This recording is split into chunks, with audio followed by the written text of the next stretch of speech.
Bienvenue au podcast Lumière de vie avec Véronique Omans.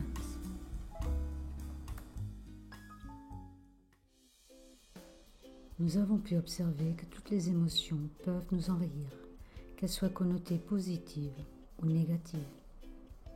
Ces émotions sont créées par les expériences que nous vivons tout au long de la journée. Selon l'émotion activée, nous appelons ces expériences des épreuves. Mais pourquoi les émotions sont activées? Est-ce possible de les arrêter? Au moins les émotions négatives? C'est pénible d'être envahi par elles tout le temps. Quand nous réceptionnons les expériences de vie, nous les réceptionnons émotionnellement. Il est vrai que notre émotionnel est continuellement sollicité par les pubs, l'actualité, les films, les chansons, notre jugement concernant nous-mêmes, les autres, de ce qui se passe dans le monde. Nous sommes continuellement dans j'aime, j'aime pas.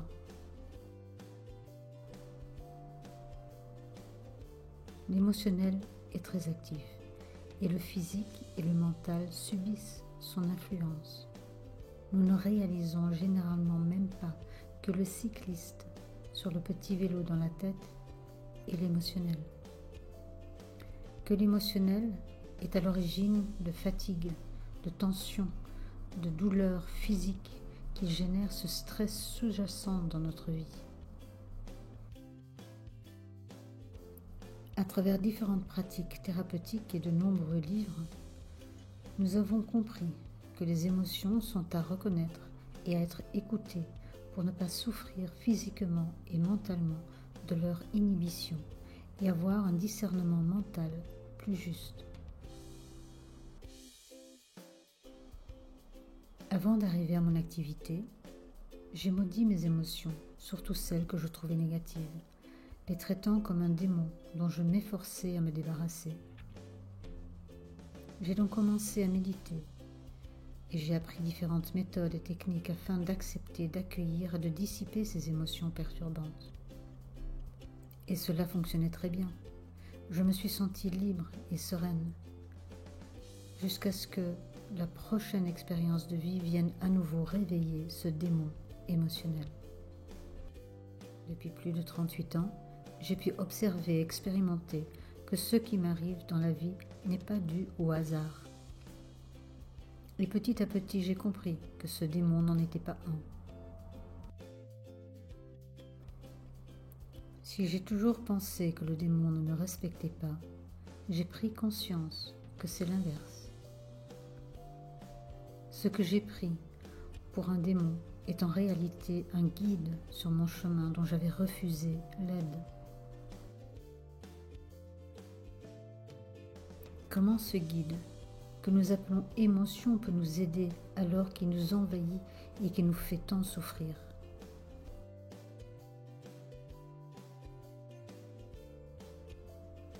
Étymologiquement, émotion vient du latin motio, qui veut dire mouvement, action de mouvoir, et du français émouvoir, ce qui veut dire déloger, déplacer, chasser, dissiper. Une émotion est donc une action qui cherche à nous déloger d'un état d'être dans lequel nous nous trouvons actuellement vers un autre. Toute expérience de vie venue bousculer une idée ou une croyance devenue obsolète que nous avons sur comment la vie devrait se dérouler génère en nous une émotion. Il y a conflit entre l'être que je me suis créé par ma propre pensée et auquel je me suis identifié, et l'être que je suis fondamentalement, qui n'est pas conditionné par le jugement personnel. L'émotion vient mettre en lumière le conflit, le point de friction entre mon être imaginaire, construit par mes croyances, et l'être pur, réel, de qualité que je suis.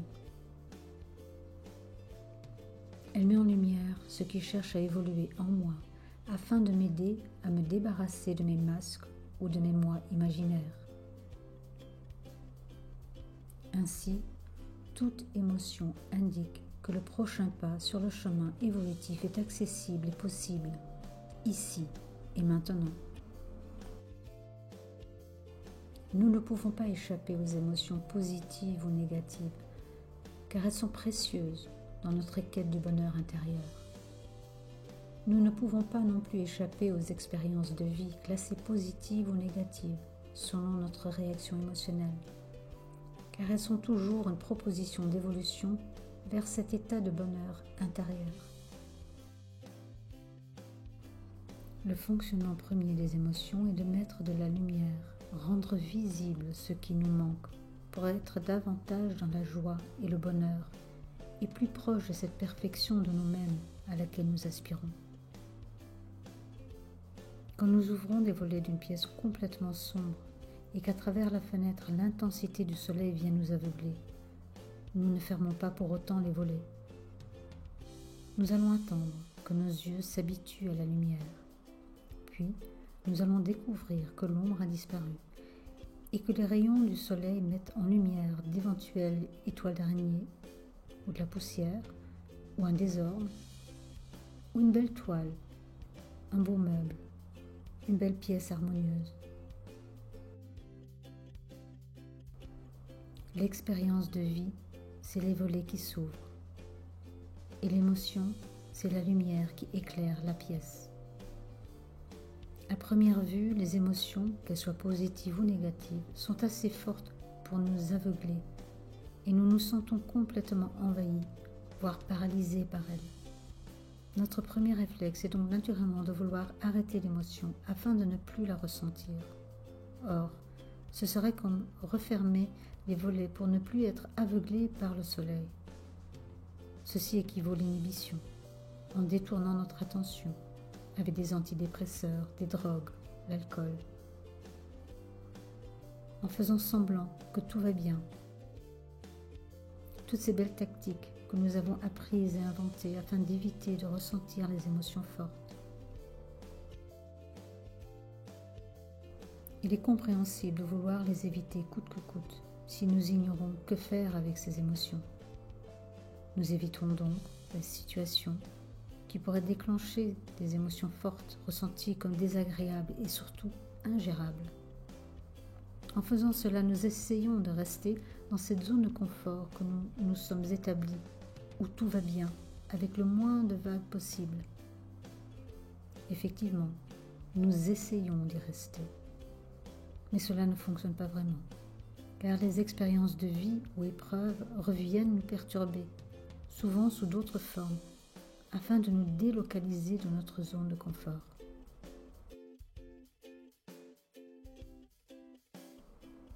Pourtant, les émotions ne nous veulent aucun mal. Elles agissent comme une lumière qui vient éclairer un de nos défauts. Pourtant, les émotions ne nous veulent aucun mal. Elles agissent comme une lumière qui vient éclairer un de nos défauts. Qu'est-ce qu'un défaut ? Si vous devez choisir entre un diamant brut qui sort de la mine et un cristal de roche, vous allez opter pour le cristal, car il sera plus beau, plus brillant, et il aura l'air plus pur et plus précieux. Or, une fois le diamant poli, il révélera toute sa beauté, sa brillance, sa pureté et sa valeur.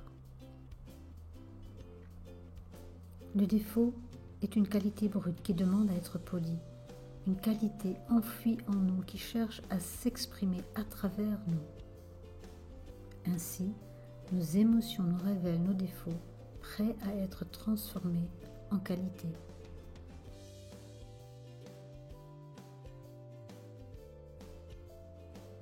Sachez que nos émotions sont incapables d'éclairer une qualité brute que nous n'avons pas.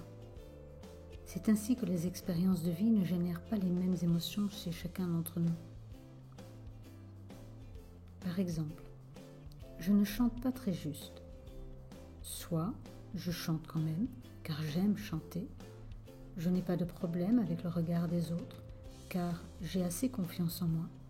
Chanter, même en public, ne génère aucune émotion en moi. Aucune qualité brute n'est mise en lumière. Soit Cela génère honte. Je me juge, voire je me dénigre. Je suis frustrée et triste. Dans ce cas, les émotions mettent en lumière une qualité cherchant à se manifester, pouvant par exemple être l'affirmation de soi, la confiance en soi, l'amour de soi. Si l'émotion met en lumière par exemple la qualité brute de l'impatience, c'est que nous pouvons la transformer en la qualité opposée qui est la patience. Si elle met en lumière la qualité brute de l'intolérance, c'est que nous pouvons la transformer en tolérance. Si c'est la peur, en audace, confiance, courage. Certaines maladies, certains états émotionnels comme la dépression, certaines douleurs physiques et pathologies mentales sont des conséquences de ce refus des émotions générées par l'expérience de vie. Apprenons à voir nos émotions comme un guide. Apprenons à les écouter afin d'évoluer, afin de faire éclore nos qualités. Est-ce que les émotions négatives s'arrêteront un jour? Naturellement. Quand nous aurons transformé toutes nos qualités brutes en qualités. Comment calmer les émotions afin de voir la qualité brute à transformer? Avec une technique simple. Posez-vous la question, comment je suis sans cette émotion? Et un état d'être libre de l'émotion adviendra. Maintenant, vivez cet état d'être.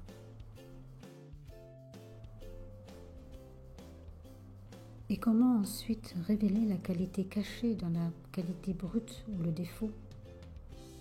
Posez-vous la question, comment je suis sans cette qualité brute, sans ce défaut? Laissez venir cet état d'être libre du défaut et vivez-le.